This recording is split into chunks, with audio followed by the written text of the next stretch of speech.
আসসালামু আলাইকুম। আমি শফিয়া রহমান।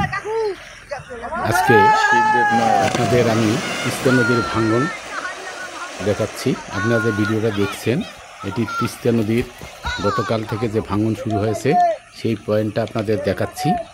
আপনারা দেখেন যে এটি হচ্ছে শিবদেব চর নয়ারহাট। আমি আবার বলছি শিবদেব চর নয়ারহাট।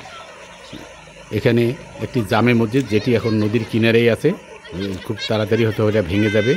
এখানে একটি হাফিজিয়া মাদ্রাসা আছে যেটি অল্প একটু দূরে।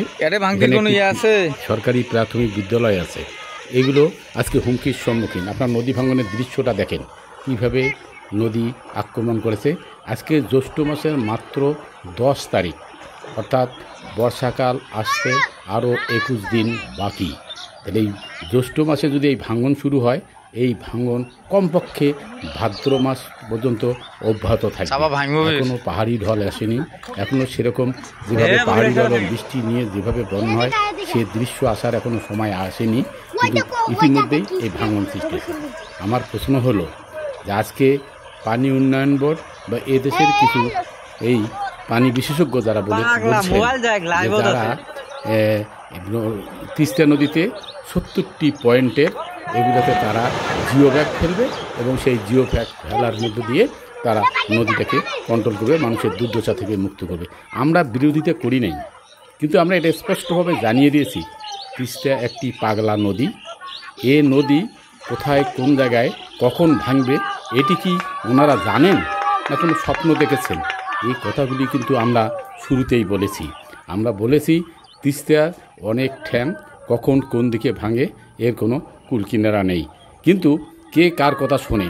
এইভাবে 53 বছর বাংলাদেশ সৃষ্টি হওয়ার 53 বছর যাবত এইভাবে একের পর এক বিভিন্ন সময় কখনো বাঁশের পাইলিং, কখনো বস্তা ফেলে, কখনো বিভিন্নভাবে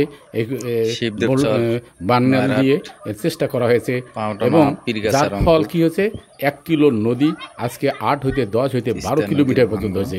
টাকাগুলো তো পানির টাকা পানিতে চলে গেছে, কিন্তু নদী ভাঙন বন্ধ হয়নি। তাহলে এটি কি তামাশা যে আমরা কখন কোথায় ভাঙবে আপনারা জানেন না, আপনারা নির্ধারণ করলেন, আপনার স্বপ্নে দেখলেন যে আপনার যে এবারে ওই জায়গাগুলো ভাঙবে, সুতরাং সেই জায়গাগুলোতে আমরা বস্তা ফেলবো? এটি সমাধান নয়। আমরা স্পষ্ট বলছি, আমরা তিস্তাপাড়ের মানুষ, ছোটোবেলার জন্ম আমরা তিস্তাপাড়ে জন্ম থেকে দেখেছি তিস্তা আজকে যেখানে ভাঙে আগামীকাল আরেক জায়গায় ভাঙে। সুতরাং তিস্তার এই ভাঙন অব্যাহত। এটা কোনো এক জায়গাতে ফেলে দু একটা বাড়ি হয়তো রক্ষা করা যায়, একটা বাড়ি রক্ষা করে হয়তো পোস্ট দেওয়া যায় যে আমাদের সরকার ব্যবস্থা নিয়ে এই ভদ্র মহিলার বাড়িটি রক্ষা করলেন বা এই গরিব মানুষটির বাড়িটি রক্ষা করলেন। এটি কিন্তু সমগ্র নয়। আমরা অবশ্যই মহিলার বাড়িটি রক্ষা করতে চাই, শুধু একটা বাড়ি নয়, আমরা চাচ্ছি 115 কিলোমিটারের 2 তীরে যে বাড়িঘর আছে সবাইকে রক্ষা করতে চাই, সবাইকে দেশকেও সমৃদ্ধ করতে চাই। এজন্য আমরা বারবার বলছি তিস্তা নদীর বুকটা উঁচু হয়ে গেছে। এই যে নদী ভাঙছে এই মাটিগুলো কিন্তু বুকটা আরও উঁচু করবে, করে আবার বেশি তলাটা থাকবে না এবং একের পর এক বন্যা হতেই থাকবে, নদী ভাঙন হতে থাকবে। এটার একটি মাত্র স্থায়ী সমাধান হচ্ছে তিস্তা নদীটা খনন করতেই হবে। যতই আপনারা অপচয় করেন কিংবা ঠিকাদার কিংবা নিজের পকেট ভারী করেন সেটি হয়তো সম্ভব, আমি যেখানে আপনারা সেভাবে করেন, কিন্তু মানুষের মুক্তি, তিস্তাপাড়ের মানুষের মুক্তি এটি সম্ভব নয়। এজন্য আমি আজকে এই যে পীরগাছা, রংপুর জেলার পীরগাছা উপজেলার শিবদেব নয়ারহাট যেখানে ভাঙ্গন শুরু হয়েছে, আমি দৃষ্টি আকর্ষণ করছি, আমি দৃষ্টি আকর্ষণ করছি যারা এই দায়িত্বে আছেন তাদেরকে বলছি যে আপনারা যেখানে বস্তা ফেলছেন যে এই জায়গাটির কি হবে? তাহলে এইটি তো কেবল শুরু, অর্থাৎ জ্যৈষ্ঠ মাসেই এই ভাঙন শুরু হয়েছে। এই ভাঙনের পরিস্থিতি কোথায় কখন যাবে এটা আমরা জানি না। তাই আমাদের উদাত্ত আহ্বান, আপনারা স্থায়ীভাবে সমাধানের চিন্তা করুন, নিজের পকেট বই নয়, নিজের ভাগ বটোয়ারা নয়।